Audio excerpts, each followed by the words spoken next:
Y estamos de regreso, como le decíamos, en este día tan particular, el día en que durante la noche caía el avión Sol y terminaba con la vida de 22 personas en la meseta de Somucurá. Ahí en la zona, cerca, está Carla Pérez, nuestra compañera, a quien ya voy a saludar para que juntos vayamos andando el camino recordando lo que ocurrió aquel día. ¿Cómo estás? Hola Emiliano, ¿cómo están? Buenas tardes para todos. Muy bien, por suerte. Bueno, ¿cómo estás viviendo este momento allí en el lugar? ¿Qué sucedió esta mañana? La verdad que se vivieron momentos de mucha emotividad. Es impresionante, yo es la primera vez que llego a ese lugar, que lo denominan como Campo Santo, ¿no? Es el lugar en donde estuvieron con vida por última vez, nada más y nada menos que estas 22 personas. Se siente una energía muy particular. De verdad está como en el medio de la meseta, es un lugar de difícil acceso, a unos 35 kilómetros de los Menucos, obviamente por lugares de tierra, hay que pasar varias tranqueras porque son campos privados. Llegar al lugar y ver el impacto, ¿no? de las cruces, de las fotos. Hoy pudimos ver cartelitos de los hijos, de los sobrinos, escribiendo mensajes a sus seres queridos. Claro, en situación de pandemia no es la cantidad de familiares que se esperaba, es menos la cantidad, fueron entre 5 y 6 nada más, que ya no son familiares de víctimas, es casi como una hermandad, de verdad, son familias, se conocen, se escuchan, se miran, saben de sus vidas, han formado un vínculo que ya lleva 10 años, un vínculo que nació del dolor y que hoy eso se ha transformado en esperanza, ¿no? ¿Por qué no? Sí, en lucha, ¿no es cierto? Están esperando justicia. Exactamente. Nosotros tuvimos la posibilidad de dialogar con uno de los representantes de las familiares que su lucha ha sido incansable. Hablamos de Juan Carlos Ruiz, Sí. papá de Juan Manuel, un joven de 29 años, adorado por todos, con un futuro sumamente promisorio. Gracias a su esfuerzo, a su tesitura, también está como querellante la esposa de quien fue Juan Rafo, el piloto del avión, los dos llevando adelante esta causa. Una causa que estuvo a punto de caer, después lo vamos a ver en el informe porque tuvimos la posibilidad de hablar con la abogada querellante. Y digo, esta tesitura, esta necesidad de saber qué pasó, porque el dolor va a seguir presente siempre, el recuerdo también, estos familiares no van a volver. Pero imagino que en esa situación conocer qué pasó y sobre todo quiénes fueron los responsables lleva cierta paz y tranquilidad interior y es lo que están buscando hoy por hoy los familiares. Claro, quizás con menos fuerza que antes, quizás son menos los que continúan en esta lucha, en este camino, porque la vida sigue, porque muchos formaron pareja nuevamente, porque además nacieron nuevos niños, porque la vida sigue.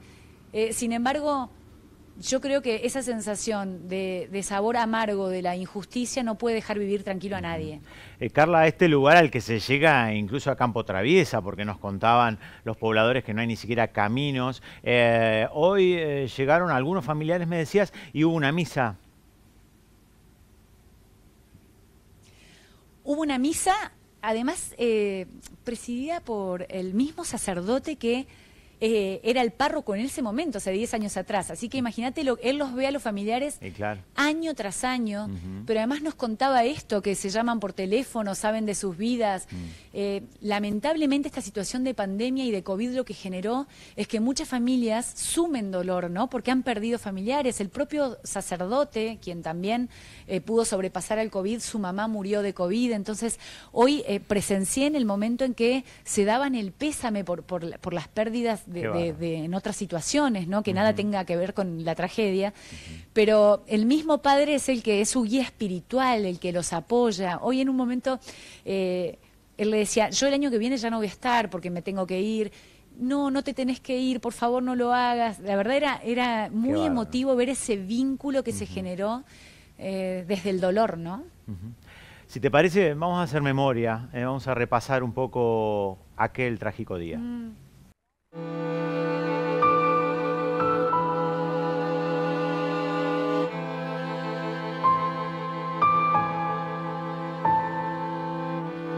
A las 2 de la mañana me suena mi teléfono y es un amigo de Juanma. Esa vez de Juan Manuel se cayó un avión. Lo estoy llamando y no me contesta. Estoy muy choqueada, es tremendo lo que vi. Lo que estamos tratando es contener a la familia con un equipo de psicólogos. Y bueno, ahí se constata que efectivamente que se había producido el accidente en ese lugar y que lamentablemente habían fallecido todos los ocupantes del avión. La empresa estaba obligando a los tripulantes a volar vencidos, nosotros decimos vencidos, cuando vuelan fuera de norma. Todo destruido, pedazos y restos de avión, restos de cuerpos, y bueno, fue algo muy impactante para nosotros también.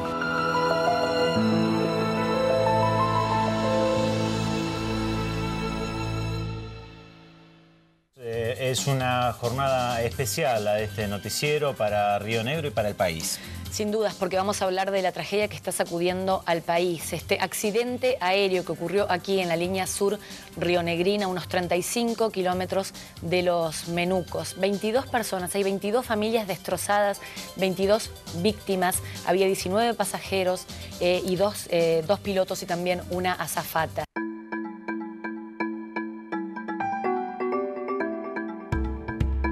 Un 18 de mayo, pero hace 10 años, a las 23:40, un avión de la aerolínea Sol se estrellaba en la región sur, en medio de la meseta rionegrina, apagando la vida de 22 personas. Nuestra provincia fue el escenario de una de las peores tragedias aéreas de la historia argentina. 4 minutos antes de lanzar la alerta Mayday, el piloto Juan Raffo informaba sobre la formación de hielo. Los últimos 25 minutos del vuelo 5428 de Sol Líneas Aéreas quedaron registrados en las cajas negras. Las conversaciones demuestran que los tripulantes visualizaban cada vez más la congelación en el fuselaje. Minutos después, ocurrió lo peor.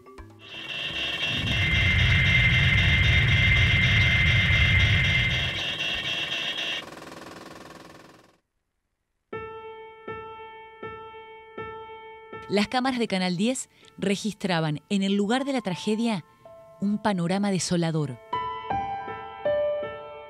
Es indescriptible lo que vivimos en la zona de Los Menucos. Uno se queda casi sin palabras.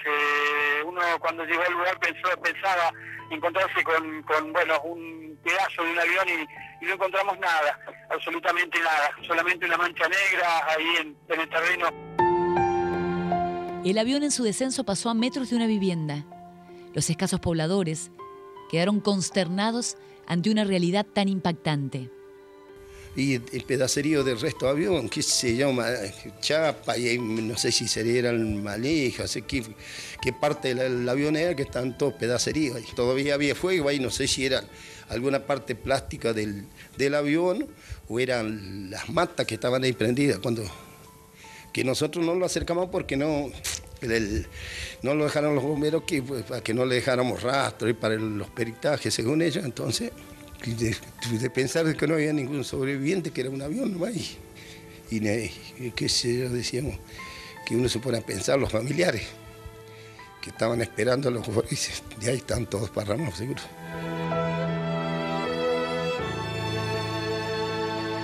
El avión había despegado del aeropuerto de Neuquén y se dirigía a Comodoro Rivadavia. Allí esperaban familiares. Había pasajeros de diferentes ciudades, como Karina y su bebé de solo 10 meses, o Eduardo, un geólogo radicado en Comodoro.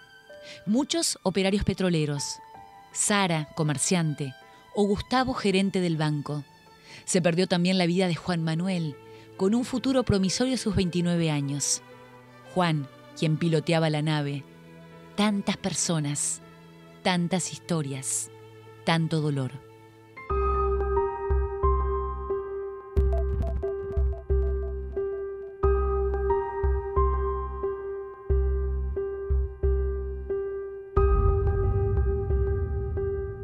Esto marcó el fin de una felicidad que teníamos, que no volveremos a recuperar jamás.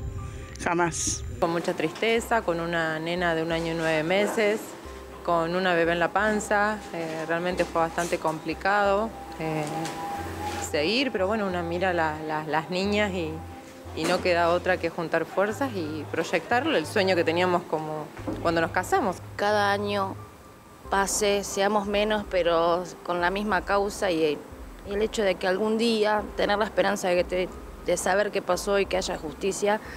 Pero bueno, mientras tanto estamos acá. Nosotros no nos podemos olvidar. Queremos justicia y estamos esperando, pero cada vez se desvanece más la esperanza. En 2012, el juez Leónidas Moldes dicta la falta de mérito de los directivos de la empresa. Nosotros lo que planteamos es que hay una errónea valoración de la prueba, de que hay cuestiones que no se tuvieron en cuenta al momento de dictaminar. ¿El avión no había pasado las inspecciones necesarias? En el avión se verificó que había 2 directivas de aeronavegabilidad respecto de las hélices que tienen que ver con el mantenimiento, que no estaban cumplidas. ¿La ruta aérea estaba aprobada? La empresa tenía una dispensa sobre esa ruta aérea, pero si el piloto hubiese tenido comunicación, podría haber solicitado instrucciones de cómo proceder, porque la empresa tiene que capacitar a sus pilotos y tienen que estar capacitados en maniobras de recuperación. El incansable camino recorrido de lucha y perseverancia de un padre en su búsqueda de justicia permitió que en 2019 la Cámara Federal de General Roca revoque este sobreseimiento y ordene seguir investigando. Yo creo que esta causa hoy sigue porque es por la tenacidad de Juan Carlos y por su fuerza de voluntad, sus ganas de buscar la verdad sobre esto, que es muchísimo. La defensa presentó un solo escrito, jamás se presentaron en las testimoniales. Es decir, la causa la ha llevado prácticamente al hombro Juan Carlos y por otro lado, defendiendo, digamos, la prescripción de la acción, la fiscalía, ¿no? Una cadena de falencias que evidenciaron desidia y desinterés. Una tragedia que sin dudas podría haberse evitado. Las familias de las víctimas y toda la sociedad merecen una respuesta.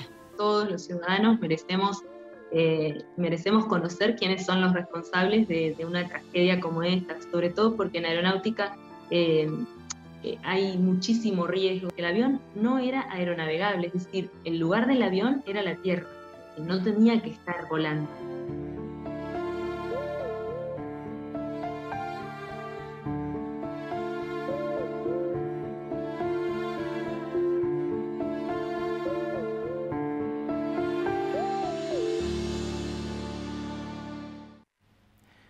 Increíble, ¿eh? Estremece hoy día escuchar estos testimonios y lo último que dijo la abogada, ¿no? El avión tenía que estar en tierra, ese era su lugar. Una cadena de errores que provocó algo irrecuperable como es la pérdida de tantas vidas, ¿no? Por un lado eso, la búsqueda de justicia, me quedo ahí con algunos testimonios que hoy además pudimos hablar hoy a 10 años, pero también, Emiliano, contarles que no solamente los familiares se vieron atravesados por esta tragedia, claro, ellos de una manera mucho más cercana, ¿no? Donde hay sentimientos de por medio, pero también las personas de la comunidad, porque todos los menucos vivió esta tragedia. Imagínense que se caiga un avión en ese momento, primero hasta provocó incredulidad entre todos, nadie podía creer que esa tragedia pasara en la puerta de su casa. Y hay personas que fueron los primeros en llegar, son 3 testimonios que de verdad son impactantes, porque la pregunta es, hoy a 10 años, ¿se pudieron borrar esas imágenes? Exacto. Bueno, aparentemente no.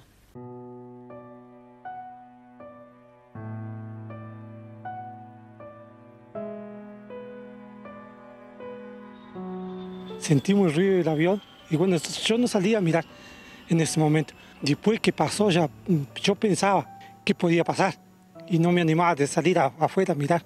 Así que después que más o menos se retiró el ruido, salí a mirar, lo vi que iba a una altura más o menos a aquella planta. Y de ahí ya hice como que tocó la tierra y hizo una explosión. Te diría yo, una de las primeras que me enteré, además de los bomberos, porque llegó una persona que venía del paraje de Praguanilleu por la ruta y vio en el momento en que el avión cae, ¿no? y se prende fuego. Entonces vino derecho a bomberos a avisar y bueno, por supuesto que esto, viste, ¿cómo que se cayó un avión? No creíamos. Y ahí de ese momento fuimos 5 los que salimos, la dotación de 5 personas, salimos para el lugar del accidente en sí. Cortamos campo porque no había camino Y ni bien asomamos, vimos focos de fuego en toda la redonda donde había caído el avión. Empezamos a alumbrar con la luz del auto porque no teníamos con qué, y ya nos dimos cuenta que era ahí porque era además un olor como de carne asada, una cosa impresionante, y donde movíamos la camioneta ubicamos una parte del eje del avión. Fue una imagen muy fuerte, ¿no? Realmente no habíamos tomado conciencia de lo que había ocurrido, porque te dicen un accidente de un avión y uno es como que no cae en ese momento. Éramos 4 o 5 que estábamos hasta que llegó el médico con enfermeros y para ver si había quedado algún sobreviviente, pero de la manera que estaba era imposible que eso ocurriera. Y bueno, y comenzamos con este operativo en principio pensábamos de rescate, porque te imaginás que no sabíamos si había sobrevivientes o no. Pero bueno, llegamos ahí, se sentía mucho olor a quemado, mucho humo, había una lucecita roja prendida que era seguramente del ala del avión o una cosa así. Yo a mí siempre digo que me hizo acordar cuando explota una piñata de un cumpleaños, ¿viste? Una cosa así. Era un radio muy grande donde estaba todo disperso, ¿no? Desde, bueno, los cuerpos, las personas y todo, y los restos del avión. Nunca vi una cosa así. Y creíamos que podía existir, que podía haber alguien que se puede haber salvado, como ha ocurrido en tantos accidentes de aviación, ¿no? Que han quedado seres humanos con vida. Y quedó marcado porque son cosas muy tristes.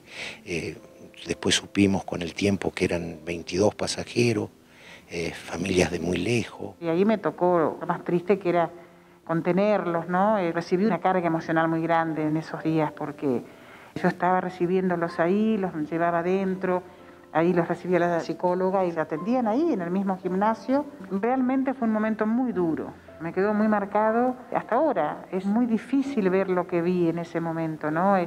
Después que, además sabiendo que había un bebé, las cosas que yo vi en ese momento ahí, te imaginás que fue muy, muy duro todo, ¿no? No se le desea a nadie porque ahí quedaron muchas vidas en ese lugar. Va a ser imborrable semejante susto que nos pegamos, ¿viste? Y hasta ahora, y siempre lo recordamos. Hoy por hoy todavía me quedan recuerdos de ese momento, del lugar que llegamos, los días que estuvimos trabajando. Y después hay cosas que yo recuerdo que en realidad no puedo contar porque eso me queda para mí.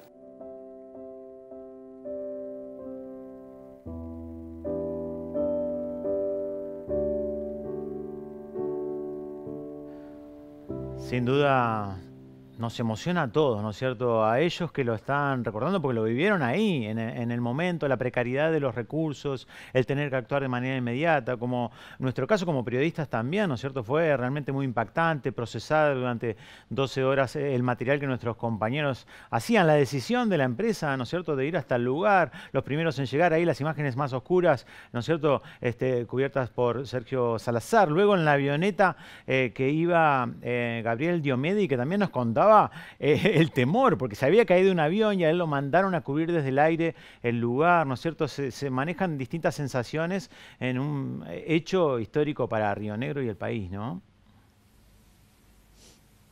Nuestros compañeros, Tomás Gómez por un lado, pero también Marcelo Ramallo, que tuvo que llegar caminando al lugar, porque claro, ahora hay un poco más de accesibilidad. Imagínense en aquel momento, estamos hablando de un campo privado además, ¿no? Que hay que pasar tranqueras, que hay que pasar todo ese lugar. Ellos tenían solamente una información de los primeros pobladores que habían visto una explosión, pero claro, todos llegaron con la esperanza de que el panorama sea otro, de poder encontrar a alguien con vida. Sin embargo, fue solamente desolación. Y de verdad esas imágenes no se borran. Ustedes compartíamos, el bombero dice, hay cosas que no puedo ni siquiera contar. Claro. Y ¿sabés qué? De esos testimonios que vimos recién, excepto una persona, estaban todos hoy en el lugar. Y fue bajarse de los vehículos y ver lágrimas en sus ojos, pero todos, desde la intendenta, desde Mabel, que estuvo el primer lugar, como la escuchamos, el primer momento, recibiendo nada más y nada menos que a los familiares en shock, porque recibir una noticia, cualquier muerte es dolorosa, sin dudas, cualquier pérdida es tremenda, pero cuando es un impacto tan de repente, cuando se pierden estas vidas de manera tan trágica, ¿no? Pensando, hoy una familia me decía, un familiar me decía, ¿sabés lo que es pensar los últimos segundos de ellos, los últimos minutos, en esa desesperación, con gritos en el avión, sin poder comunicarse, además porque, bueno, ni hablar todas las falencias que hubo, más allá de la causa judicial, ponerte en la piel de esas personas, ¿no? ¿Cuántas vidas, un bebé, cuántas familias esperando en Comodoro, a esos familiares que nunca llegaron, ¿no? Cuánta desolación, cuánta tristeza. De a poco... Y de verdad... Hoy a 10 años Carla, uno piensa, bueno... No, de a poco iba a decir que iban llegando familias de distintos lugares, porque no solamente iban neuquinos, el avión había salido de Rosario, había gente de todo el país, como también escuchábamos en el informe, entonces de a poco iban llegando a la zona, fueron días de mucho dolor. Además, Emiliano, no era la tecnología que existe hoy, no había la comunicación que tenemos hoy. Al principio había mucha desinformación. Juan Carlos recibió un llamado telefónico a las 3 de la mañana preguntando a un amigo por su hijo. O sea, se entera de esa manera, empiezan las sospechas, ¿qué pasó? No era inmediato. Además, después pasaron como 2 meses hasta que les entregaron los cuerpos. Los cuerpos es una manera de decir, de verdad, era lo poco que quedaba de estas víctimas, y hoy me decían lo importante que es tener un lugar como este para hacer duelo, para sentir que aunque sea prender una vela de esperanza, para verla, para sentir la energía del último lugar en donde los seres queridos estuvieron con vida, ¿no? Ni más ni menos. Y de verdad, más allá de que uno pueda hacer un análisis hasta frívolo, porque es la meseta inmensa, impresionante, muy cerca hay una laguna, de verdad es un lugar como muy atractivo, y la naturaleza misma te genera esa energía. Pero bueno, es el lugar en donde hoy al menos lo que percibí no es un lugar de dolor, sino un lugar de reencuentro con esa persona que en vida fue lo que más querían en su vida, ¿no? Ni más ni menos. Vos pudiste charlar entonces hoy con ellos, vamos a escuchar lo que pasaba hace algunas horas nada más en el lugar. Mónica y Juan son suegros de una de las víctimas. Vienen todos los años, los vemos ahí tomados de la mano con mucha emoción. Debe ser fuerte venir cada año a este lugar. Sí, nosotros perdimos prácticamente un yerno, un hijo, el papá de nuestras nietas. Delfina quedó con 1 año y 8 meses y mi hija se enteró a los 10 días de la tragedia de que estaba embarazada de su segunda hija, que nació a los 8 meses y 4 días de la muerte de su papá. Su papá se fue sin saber que Francesca venía en camino. Así que a veces hemos venido en el cumpleaños de él, que es en noviembre, que está más lindo el tiempo, con globos y dibujos a celebrar el cumpleaños de su papá para que ellas lo vivan desde una manera más amorosa, más, qué sé yo, más tierna, porque ellas extrañan la ausencia de su papá. Así que por eso nosotros estamos tan afectados por esta pérdida, porque notamos en ellas que lamentan mucho no haber prácticamente conocido a su papá. Yo no aguanto las lágrimas y ya van 10 años. En todo momento recuerdos con él, mucho. Hay una energía especial en este campo. Se ha ido mucha gente joven. Yo lamento porque se ha ido mucha gente valiosa. No solamente nuestras nietas, muchos chiquitos han quedado huérfanos, mucha gente con muchos proyectos, gente valiosa. Entonces eso es lo que más te duele, ¿viste? Eso es lo que más duele. Y bueno, con fuerza y qué sé yo, mirando para adelante y ver crecer los nietos y que están todos bien y llenos de buenos recuerdos de lo que eran sus papás. ¿Qué vamos a hacer? No nos queda otra. El tiempo pasa muy rápido, pero esto es un lugar muy especial, muy particular. Yo creo que venir acá es sentir otra energía, es buscar a lo mejor, no sé, ver qué pasó en realidad, pero independientemente de eso, es el último lugar en que ellos estuvieron. Y teniendo en cuenta de que a partir del accidente que fue en mayo y nos fueron entregados restos en agosto, digamos que durante ese tiempo fue para nosotros, para muchos, este es el lugar. Y realmente para mí particularmente, que soy de la vieja usanza donde tenemos que tener un lugar donde llevar una flor, donde llevar una oración, donde llevar no sé, una velita con la luz de la esperanza. Bueno, es este lugar. Fue algo que realmente te estremece, ¿no? Hoy, estos días estaba pensando un poco todo lo que fue ese 20 de noviembre, porque me acuerdo que 18 era miércoles, ese 20 de noviembre cuando vinimos acá, y ahí uno toma dimensión de lo que fue la catástrofe esta, ¿no?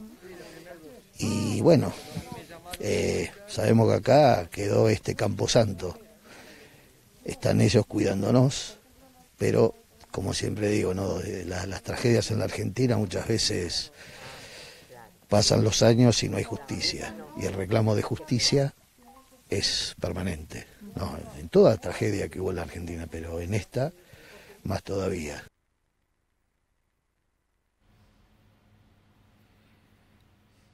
Bueno, ahí estaba un poco el testimonio sentido de los protagonistas hoy, en este 2021, Carla. Por un lado el recuerdo, pero por un lado esta esperanza de que, me parece que en este caso, lo dije en el informe y lo vuelvo a repetir, todos, cada uno de nosotros como sociedad merecemos saber qué pasó. Lo escuchábamos a Juan Carlos cuando decía, yo antes veía esas tragedias en la televisión y decía, bueno, pobre gente, pero hoy esa pobre gente era él, por lo tanto decidió accionar. Todos merecemos saber si hubo impericias, todos merecemos saber cuáles fueron los responsables, todos merecemos saber por qué en ese momento un servicio meteorológico no les había dado las condiciones climáticas que podrían haber evitado esas muertes. Todos queremos saber por qué la ANAC autorizó una ruta que no estaba habilitada. Todos queremos saber por qué ese avión no pasó las últimas 3 inspecciones. Todos necesitamos saber por qué quizás esos pilotos no fueron capacitados y por qué el avión no tenía ningún tipo de comunicación. Porque en todos esos errores, en todas esas negligencias, en toda esa deficiencia, se perdieron nada más y nada menos que 22 vidas. Y vos que hablaste con la abogada querellante, ¿es factible que esto se reactive nuevamente? La causa está en pie, con eso te digo todo, está en pie. Hay una luz de esperanza. Ahora se cambió, tiene otra carátula y habla de todas estas negligencias que yo les decía, que es el artículo 190. Los directivos fueron sobreseídos. Uno de los directivos ya murió, la empresa tampoco funciona. Claro. Yo creo que va a seguir por la fuerza y por la tesitura, no solamente de los dos familiares que son querellantes, sino de la abogada, de 2 abogadas, una de Córdoba, porque Juan Raffo, el piloto, era de Córdoba, y otra abogada, Romina de Bariloche, que de verdad le están poniendo alma, corazón y todos sus sentidos para que todos como sociedad en algún momento, digamos, se hizo justicia. Gracias, Carla. Nos reencontramos mañana. Hasta mañana.